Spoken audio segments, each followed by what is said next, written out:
ಗೆಳೆಯರೇ ನಮಸ್ಕಾರ.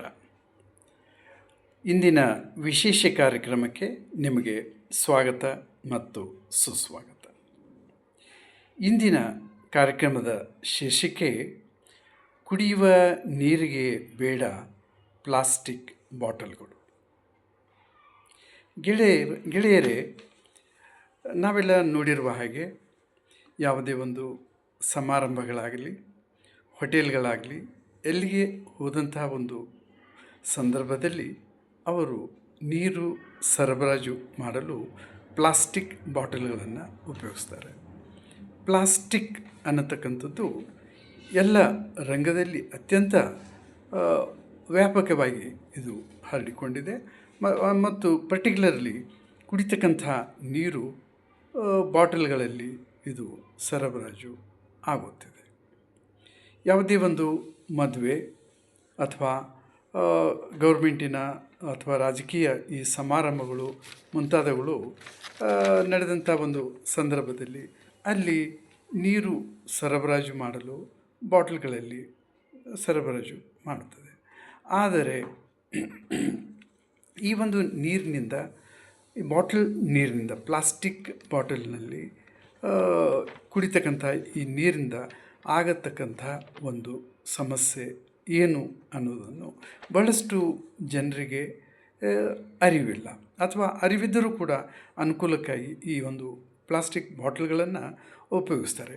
ಈ ಬಾಟಲ್ಗಳು ಕೇವಲ ಒನ್ ಟೈಮ್ ಯೂಸೇಜ್, ಕೇವಲ ಒಂದು ಸಾರಿ ಮಾತ್ರ ಅದನ್ನು ಉಪಯೋಗಿಸಿ ಅದನ್ನು ಕ್ರಷ್ ಮಾಡಿ ಬಿಸಾಡಬೇಕು.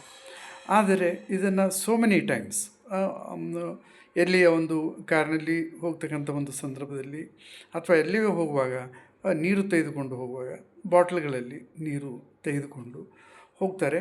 ಆದರೆ ಅದರಿಂದ ಆಗತಕ್ಕಂತಹ ಈ ದುಷ್ಪರಿಣಾಮಗಳು ಏನು ಎನ್ನುವುದರ ಬಗ್ಗೆ ಭಾಳಷ್ಟು ಜನರು ಯೋಚನೆ ಮಾಡಿರುವ ಹಾಗಿಲ್ಲ.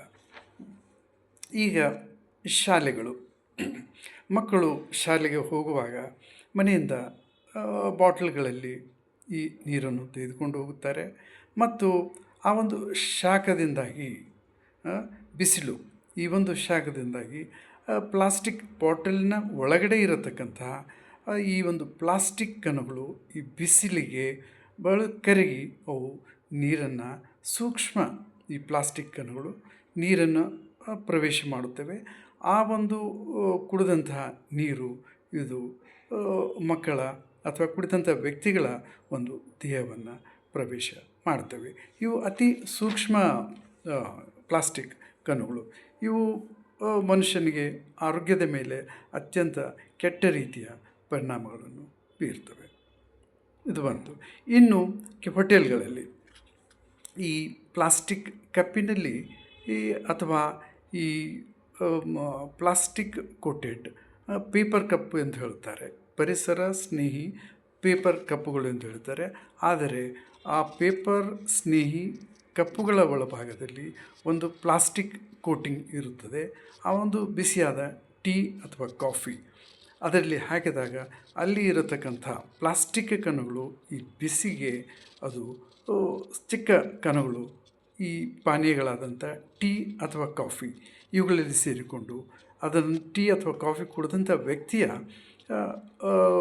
ದೇಹದಲ್ಲಿ ಪ್ರವೇಶ ಮಾಡಿ ಅದು ರಕ್ತದ ಮುಖಾಂತರ ದೇಹದ ವಿವಿಧ ಭಾಗಗಳಿಗೆ ಈ ಪ್ಲಾಸ್ಟಿಕ್ ಕಣಗಳು ಸೇರಿಕೊಳ್ಳುತ್ತವೆ ಮತ್ತು ಕುಡಿದಂಥ ವ್ಯಕ್ತಿ, ಟೀ ಅಥವಾ ಕಾಫಿ ಕುಡಿದಂಥ ವ್ಯಕ್ತಿಯ ದೇಹದ ಮೇಲೆ ಅತ್ಯಂತ ದುಷ್ಪರಿಣಾಮವನ್ನು ಬೀರುತ್ತವೆ. ಇನ್ನು ಈ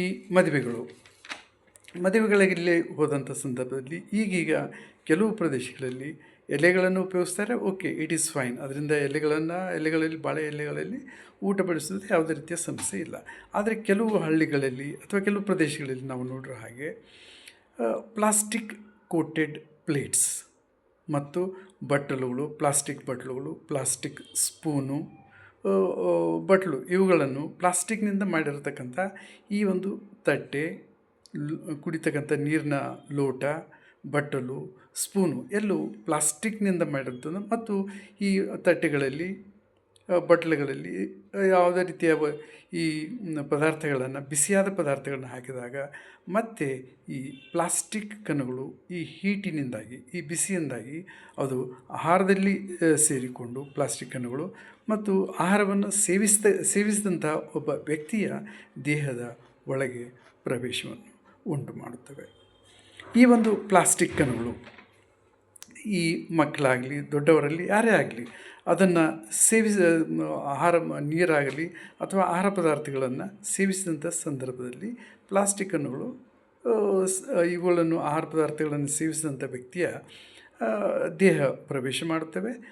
ಜಠರದಿಂದ ಅದು ರಕ್ತದ ಒಂದು ಜಠರ ಪದರವನ್ನು ದಾಟಿ ಅದು ರಕ್ತವನ್ನು ಸೇರಿಕೊಂಡು ರಕ್ತದ ಮುಖಾಂತರ ರಕ್ತ ಪರಿಚಲನೆಯಿಂದ ಅದು ಬ್ರೈನ್, ಹಾರ್ಟ್, ಯಕೃತ್ತು ಹೀಗೆ ವಿವಿಧ ದೇಹದ ವಿವಿಧ ಭಾಗಕ್ಕೆ ಅದು ಪಸರಿಸಿ ಭಾಳಷ್ಟು ಆರೋಗ್ಯಕರ ಸಮಸ್ಯೆಗಳನ್ನು ಅದು ಉಂಟು ಮಾಡ್ತದೆ.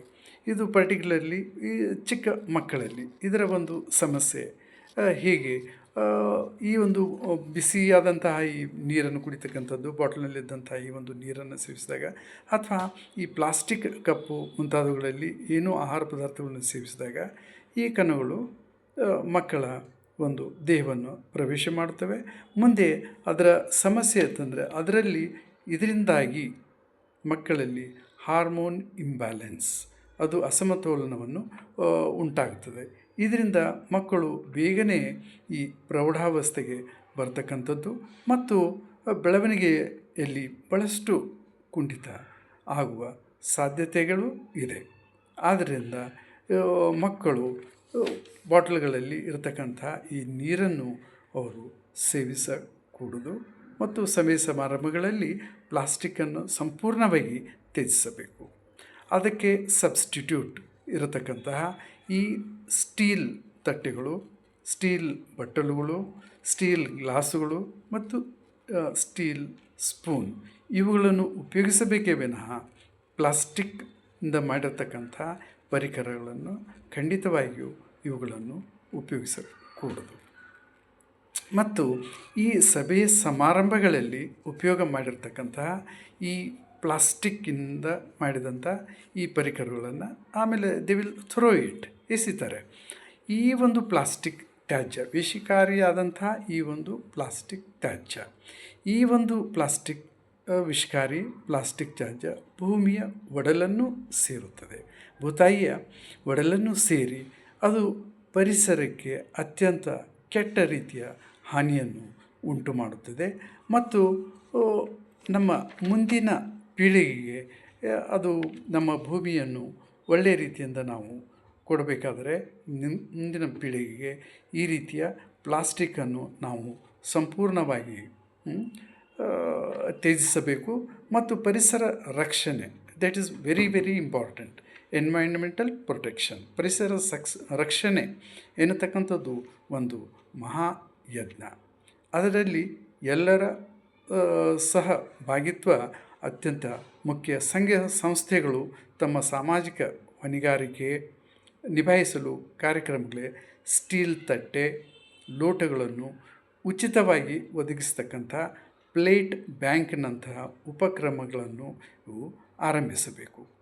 ಆ ಮೂಲಕ ಪ್ಲಾಸ್ಟಿಕ್ ಕಸದ ನಿಯಂತ್ರಣದಲ್ಲಿ ಮುಂದಾಳತ್ವವನ್ನು ವಹಿಸಬೇಕು ಮತ್ತು ಮದುವೆಯಂತಹ ಸಮಾರಂಭಗಳು ಹಾಗೂ ಸಾರ್ವಜನಿಕ ಈ ಕಾರ್ಯಕ್ರಮಗಳಲ್ಲಿ ಪ್ಲಾಸ್ಟಿಕ್ ಬಾಟಲುಗಳು, ಪ್ಲೇಟು, ಬಟ್ಲು, ಕಪ್ಪುಗಳನ್ನು ಬಳಸದೆ ಪರ್ಯಾಯವಾಗಿ ಸ್ಟೀಲ್ ಪರಿಕರಗಳನ್ನು ಅದು ಕಂಪಲ್ಸರಿ ಅವುಗಳನ್ನು ಬಳಸ್ತಕ್ಕಂಥ ಒಂದು ನಿರ್ಧಾರವನ್ನು ಮಾಡಬೇಕು.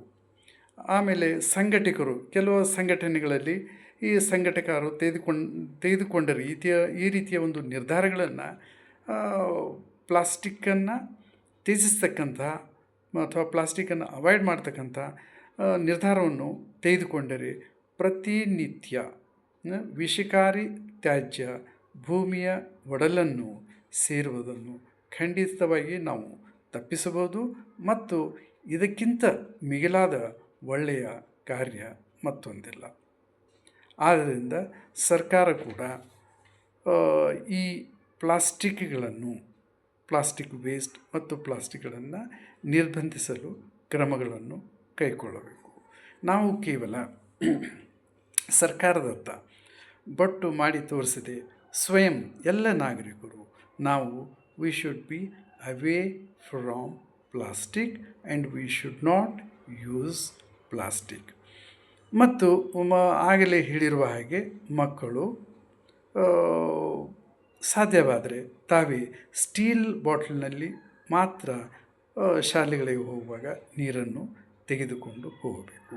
ಮತ್ತು ಶಾಲಾ ಕಾಲೇಜುಗಳು ಕೂಡ ಮಕ್ಕಳಿಗೆ ತಮ್ಮ ವಿದ್ಯಾರ್ಥಿಗಳಿಗೆ ಬಾಟಲ್ಗಳನ್ನು ಸ್ಟೀಲಿನ ಬಾಟಲ್ಗಳನ್ನು ಉಚಿತವಾಗಿ ಕೊಟ್ಟು ಅವುಗಳಲ್ಲಿ ನೀರನ್ನು ತೆಗೆದುಕೊಂಡು ಬರಲು ಹೇಳಬೇಕು ವಿನಃ ಪ್ಲಾಸ್ಟಿಕ್ ಬಾಟಲನ್ನು ಸಂಪೂರ್ಣವಾಗಿ ನಿಷೇಧಿಸತಕ್ಕದ್ದು. ಅದೇ ರೀತಿಯ ಹೋಟೆಲ್ಗಳು ಮುಂತಾದ ಪ್ರದೇಶಗಳಲ್ಲಿ ಪ್ಲಾಸ್ಟಿಕ್ಕನ್ನು ಸಂಪೂರ್ಣವಾಗಿ ನಿಷೇಧಿಸಬೇಕು. ಮುಂದುವರೆದ ರಾಷ್ಟ್ರಗಳಲ್ಲಿ ಈ ರೀತಿಯ ಪ್ಲಾಸ್ಟಿಕ್ ಬಳಕೆಗಳನ್ನು ಬಹಳಷ್ಟು ಕಡೆ ಅದನ್ನು ನಿಷೇಧಿಸಿ ಆ ಒಂದು ನಿಟ್ಟಿನಲ್ಲಿ ಅವರು ಯಶಸ್ಸನ್ನು ಕೂಡ ಕಂಡಿದ್ದಾರೆ.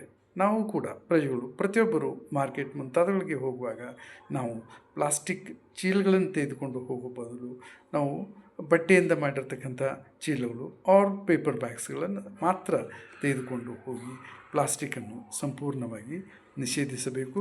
ಮತ್ತು ಪ್ಲಾಸ್ಟಿಕ್ ನಿಷೇಧಿಸಿ ನಾವು ಪರಿಸರವನ್ನು ಕಾಪಾಡಬಹುದು ಮತ್ತು ಇದರಿಂದ ಒಂದು ಉತ್ತಮವಾದ ಆರೋಗ್ಯಪೂರ್ಣವಾದಂಥ ಸಮಾಜವನ್ನು ನಿರ್ಮಾಣ ಮಾಡಲು ಸಾಧ್ಯವಿದೆ.